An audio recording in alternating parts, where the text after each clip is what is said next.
안녕하세요. 최종회계사입니다. 엑셀은 회계팀에서 빠질 수 없는 도구인데요. 무려 500개가 넘는 함수가 있다는 사실 알고 계셨나요? 하지만 실무에서 자주 쓰는 함수는 10개도 되지 않는 것 같습니다. 그래서 정말 기초적인 함수는 제외하고 자주 쓰는 핵심 함수 4가지 준비해봤습니다. SUMIF, COUNTIF, DATEDIF, ROUND인데요. 여기 있는 함수들만 잘 알아도 웬만한 엑셀 업무는 해결 가능합니다. 오늘 강의는 핵심 함수 중에 SUMIF 함수에 대해 알아보겠습니다.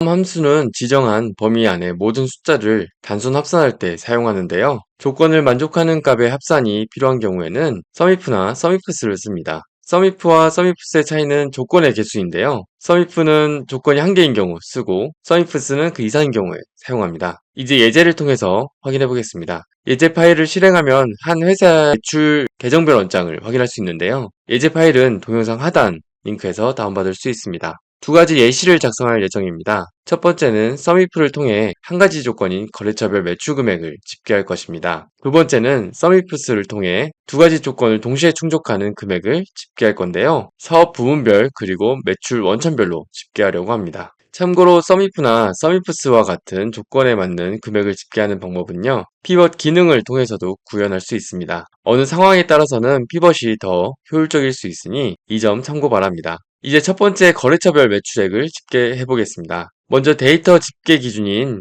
거래처 목록을 만들어야 됩니다. 중복된 거래처를 제거하는 방법을 알려드리겠습니다. 계정별 원장에서 거래처 열을 선택한 뒤 Ctrl, Shift, 아래 방향키로 전체 범위를 선택합니다. 이 범위를 복사해서 데이터 만들 곳에 붙여 넣습니다. 범위가 선택된 상태에서 데이터 탭을 이동해 중복된 항목 제거 버튼을 클릭합니다. 중복값 제거 창에서 확인 버튼을 누르면 중복값이 제거된 거래처가 만들어집니다. 그 다음 오른쪽 열에는 매출액을 집계할 건데요. SUMIF를 입력하면 총 3가지 인수를 기재해야 합니다. 첫 번째 인수는 조건 범위입니다. 거래처 기준으로 집계할 것이므로 거래처 범위를 선택합니다. F4키를 눌러서 절대 참조로 고정해야 되는데요. 이 수식은 아래쪽으로 자동 채우기를 할 건데 범위가 변동되면 안 되기 때문에 꼭 절대 참조로 해주셔야 됩니다. 두 번째 인수는 조건 범위에서 찾고자 하는 거래처를 선택하시면 되는데요. 거래처는 자동 채우기를 할 때 변동되어야 하므로 절대 참조로 고정시키지 않습니다. 세 번째 인수는 합계 범위입니다.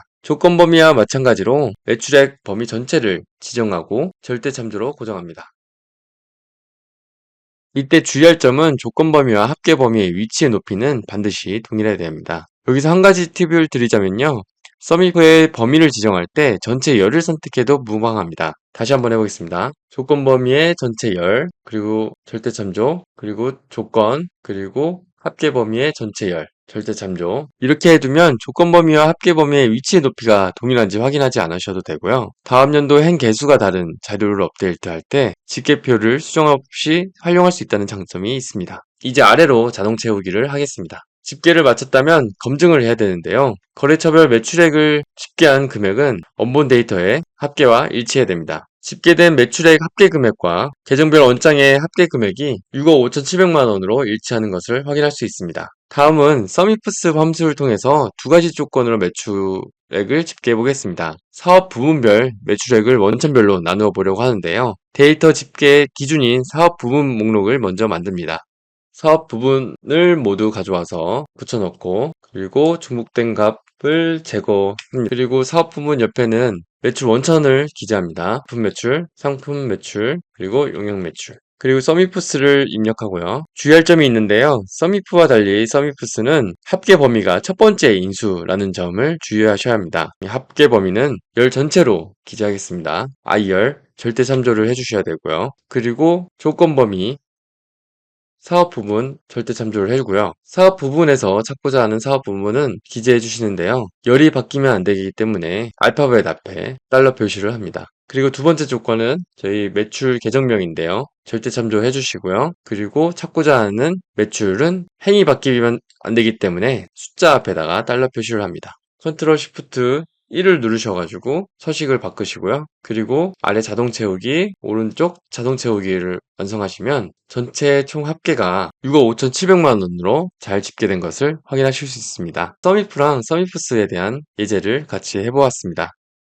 두 가지 개인적인 의견을 드리고자 하는데요. 썸이프랑 썸이프스랑 인수의 합계 범위 위치가 달라져서 헷갈리시면 썸이프스만 쓰셔도 무방합니다. 저도 썸이프스만 사용하는데요. 조건이 한 개인 경우에도 사용할 수 있기 때문입니다. 그리고 썸이프를 공부하시면 VLOOKUP을 얘기하시곤 하는데요. 썸이프나 썸이프스를 먼저 사용하시는 것을 권고드립니다. VLOOKUP의 경우에는 찾고자 하는 기준값이 없는 경우에 에러가 뜨기도 하고요. 중복값은 합산하지 못하고 첫 번째 값만 가져오기 때문이죠. 그래서 VLOOKUP과 썸이프를 사용할 수 있는 상황이라면 썸이프를 먼저 사용할 것을 권고드립니다. 긴 영상 끝까지 시청해주셔서 감사합니다.